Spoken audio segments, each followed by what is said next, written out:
নমস্কার বন্ধুরা, আজকে আমরা সেদ্ধ আলু আর 1 কাপ সুজি দিয়ে দারুণ মজার ঝটপট একটা নাস্তা করব। তার জন্য এখানে নিয়েছি 4টা সেদ্ধ করা আলু আর আলুগুলোকে খোসা ছাড়িয়ে এখন আমি একটা মেশার দিয়ে মেশ করে নিচ্ছি। আপনারা চাইলে হাত দিয়েও আলুগুলোকে ভেঙে নিতে পারেন বা একটা গ্রেটার দিয়ে গ্রেট করে নিলেও হবে। আর আলুর পরিমাণটা আপনারা চাইলে কমিয়ে বাড়িয়েও নিতে পারবেন। আমি আলুগুলোকে খুব ভালো করে মেশ করে নিয়েছি। আর এখানে একটা প্যান বসিয়েছি, দিয়ে দিচ্ছি সাদা তেল। তেলটাকে একটু নেড়ে নেব, দিয়ে দেব কয়েক দানা গোটা জিরে। জিরেগুলোকে নেড়ে চেড়ে ভেজে নেব। আর দিয়ে দিচ্ছি গ্রেট করা আদা। আদাগুলোকে ভেজে নেব এর কাঁচা সেন্টটা চলে যাওয়া পর্যন্ত। আর এখানে 2টা মিডিয়াম সাইজের পেঁয়াজ কুচি করে নিয়েছি, দিয়ে দেব। আর 2টা কাঁচা লঙ্কা কুচি দিয়ে দেব। ঝালটা আপনারা আপনাদের স্বাদ অনুযায়ী কমিয়ে বাড়িয়ে নেবেন। এবার নেড়ে চেড়ে নেব। এখন দিয়ে দিচ্ছি স্বাদ অনুযায়ী লবণ। লবণটা দিয়েও একটু নেড়ে নিচ্ছি। আর দিয়ে দিচ্ছি হলুদের গুঁড়ো আর ঝাল লঙ্কার গুঁড়ো। অল্প একটু জল দিয়ে দিচ্ছি, এতে করে গুঁড়ো মশলাটা লেগে যাবে না প্যানের মধ্যে, আমাদের ভাজতে সুবিধা হবে। আমি নেড়ে চেড়ে সব কিছু একসঙ্গে খুব ভালো করে ভেজে নেব। আর আজকে আমি ধনে গুঁড়ো জিরে গুঁড়ো কিছুই দেব না, তার কারণ আমি ফোড়নে গোটা জিরেটা দিয়েছি, এতেই করে খুব সুন্দর জিরের সেন্টটা চলে আসবে। আর আমি এই নাস্তাতে ধনে পাতা কুচি দেব, তাই ধনের গুঁড়োটা দিলাম না। আর পেঁয়াজগুলোকে কিন্তু একদম লাল করে ভাজার কোনো প্রয়োজন নেই, এখানে কিন্তু হালকা নরম করে ভেজে নিলেই হয়ে যায়। এবার আমি ম্যাশ করে রাখা আলুগুলো দিয়ে দিচ্ছি। এবার আমি আলুগুলোকে খুব ভালো করে মিশিয়ে নেব। আর নিয়েছি চাট মশলা, আমি প্রায় 1 চা চামচের মতো হবে চাট মশলা দিয়ে দিচ্ছি, এতে করে খুব সুন্দর একটা সেন্ট আসবে। আর পুরের টেস্টটাও কিন্তু অনেকটাই বাড়িয়ে দেবে। আপনারা চাইলে এখানে আমচুর পাউডারও দিতে পারেন। এখন সব কিছু একসঙ্গে খুব ভালো করে ভেজে নেব। প্রায় 6-7 মিনিটের মতো খুব ভালো করে ভেজে নিয়েছি। এবার কিন্তু আমাদের পুরটা একদম রেডি। আমি গ্যাসটাকে অফ করে পুরটাকে ঠান্ডা করে নেব। আমি একটা প্লেটে নামিয়ে নিচ্ছি। গ্যাসে প্যানটা আবারও বসিয়ে দিয়েছি, দিয়ে দিচ্ছি সাদা তেল। তেলটাকে একটু নেড়ে নেব। এখানে কিন্তু খুব বেশি তেল দেওয়ার দরকার নেই, হালকা তেল দিলেও হয়ে যায়। দিয়ে দেব কয়েক দানা গোটা জিরে। আর ঠিক আগের মতোই দিয়ে দিচ্ছি গ্রেট করা আদা। আদা আর গোটা জিরে 2টা একসঙ্গে কিন্তু খুব সুন্দর সেন্ট হয়। আমি ভালো করে ভেজে নেব। প্রায় 1 মিনিটের মতো নেড়ে চেড়ে ভেজে নিয়েছি। এখন দিয়ে দিচ্ছি জল। আমি জলটা আন্দাজ করে দিয়ে দিলাম, এখানে 2 কাপের মতো হবে জল দিয়েছি।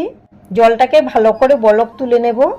দিয়ে দিচ্ছি স্বাদ অনুযায়ী লবণ। লবণটা যেন বেশি না হয় সেটা ভেবে লবণ দিতে হবে, তার কারণ আমরা পুরের মধ্যেও লবণ দিয়েছি। লবণ দিয়ে একটু জলের সঙ্গে মিশিয়ে নিলাম। এখানে আমি 1 কাপ থেকে একটু কম সুজি নিয়েছি। এবার আমি সুজিটা দিয়ে দিচ্ছি, অল্প অল্প করে দেব আর নেড়ে মেশাবো। সুজিটা একবারে দেওয়া যাবে না, তাহলে আবার মেশাতে অসুবিধা হবে। আর আমি সুজি আগে থেকেই ভালো করে চেলে নিয়েছি। আর এতটুকু সুজি রয়ে গেছে, এটা আর লাগবে না। মানে জলটা যতটুকু টানবে সুজিটা ততটুকুই লাগবে, এর থেকে বেশি দিলে ডোটা বেশি শক্ত হয়ে যাবে। আর দিয়ে দিচ্ছি চিলি ফ্লেক্স। আপনারা যদি ঝাল ঝাল করতে চান এই নাস্তাটা, তাহলে কিন্তু এখানে চিলি ফ্লেক্সটা অবশ্যই দেবেন, তাহলে খুব সুন্দর একটা সেন্টও আসে, টেস্টটাও ভালো হয়। আর দিয়ে দিচ্ছি বিলাতি ধনেপাতা কুচি। সব কিছু একসঙ্গে ভালো করে নেড়ে মিশিয়ে নেব। আর নাড়তে নাড়তে একটা সুন্দর ডো হয়ে যাবে। আর এই নাস্তাটা কিন্তু ঝটপট হয়েও যায়, যদি হাতের কাছে সেদ্ধ করা আলুটা থাকে, তাহলে আপনারা যখন মন চায় এটা ঝটপট বানিয়ে খেতে পারবেন। অফিসে বা বাচ্চাদেরকে স্কুলেও এটা টিফিনটা বানিয়ে দিতে পারবেন, খেতে কিন্তু দারুণ হয়। এবার কিন্তু আমাদের ডোটা একদম রেডি, প্যান থেকে ছেড়ে আসছে।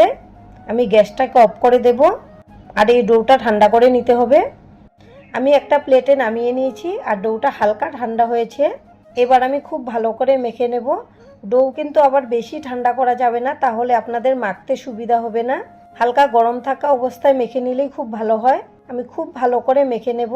আমি হাত দিয়ে চেপে চেপে এভাবে মেখে নিচ্ছি, যেন সুজির মধ্যে কোনো দানা ভাব না থাকে, একদম সফট মিহি হয়ে যায়, তাহলেই কিন্তু নাস্তাটা খুব ভালো হয়। আমি ডোটা খুব ভালো করে মেখে নিয়েছি। এবার আমি হাতে সাদা তেল লাগিয়ে নিচ্ছি। শেপ দেব, তার জন্য অল্প ডো নিয়ে নেব। প্রথমে এক হাতে গোল করে নিচ্ছি।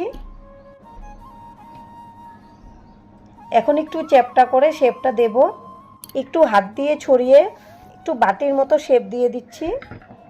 আর শেপটা কিন্তু আপনারা আপনাদের পছন্দ অনুযায়ী যেরকম ভালো লাগে দিয়ে দেবেন। আর হাতে এই যে পুরটা নিয়ে নিলাম, একটু লম্বা শেপ দিয়ে নেব।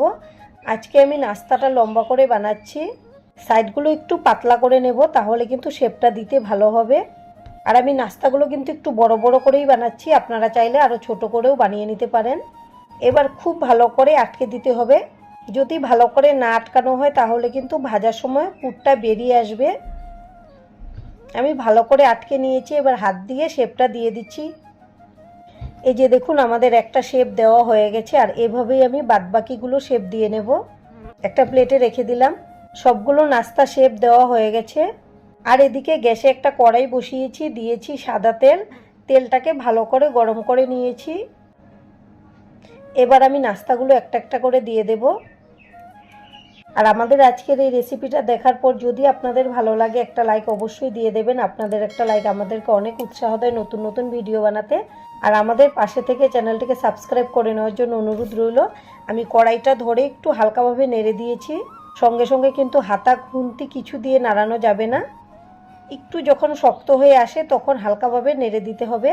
আমি এবার স্প্যাচুলা দিয়ে হালকাভাবে একটু নেড়ে দিচ্ছি। আমি প্রথমে 4 পিস ভেজে নিচ্ছি। কড়াইটা ছোট, তাই আপনারা যদি বড় কড়াইতে ভাজেন তাহলে কিন্তু একসঙ্গেই ভেজে নিতে পারবেন। আর নাড়ানোটা কিন্তু বন্ধ করা যাবে না। আমি সুন্দর করে উল্টে পাল্টে ভেজে নিচ্ছি। আর আমি তেলটা বেশি দিয়েছি তাই কিন্তু দেখা যাচ্ছে না, তাই আমি উঠিয়ে দেখিয়ে দিলাম যে এখন কিন্তু কালারটা আসতে শুরু হয়ে গেছে। আর এভাবেই নেড়ে চেড়ে সুন্দর একটা কালার আসা পর্যন্ত ভেজে নেব। আর এই নাস্তাটা বানাতে কিন্তু খুব বেশি সময়ও লাগে না, ঝটপট হয়ে যায়। এবার দেখুন কালার কিন্তু এসে গেছে। কত সুন্দর লাগছে দেখতে নাস্তাগুলো, খেতেও কিন্তু দারুণ মজার হয়। এভাবে আপনারা বাড়িতে বানিয়ে দেখতে পারেন, আশা করছি খুব ভালো লাগবে। আর আমি এখানে নাস্তাগুলো তুলে নিচ্ছি আর বাদবাকিগুলো ভেজে নেব। আমাদের সবগুলো নাস্তা ভাজা হয়ে গেছে। আর উপরটা হয়েছে একদম মুচমুচে, ভেতরটা নরম, একদম সফট। এখন আমি ভেঙে দেখাচ্ছি ভেতরটা। দেখুন ভেতরটা দেখতে কতটা লোভনীয় হয়েছে, খেতে কিন্তু দারুণ লাগে। এভাবে আপনারা বাড়িতে বানিয়ে দেখবেন, আশা করছি খুব ভালো লাগবে। আর আজকের ভিডিও এখানেই শেষ করব। সবাই ভালো থাকবেন, সুস্থ থাকবেন। সম্পূর্ণ ভিডিও দেখার জন্য অসংখ্য ধন্যবাদ।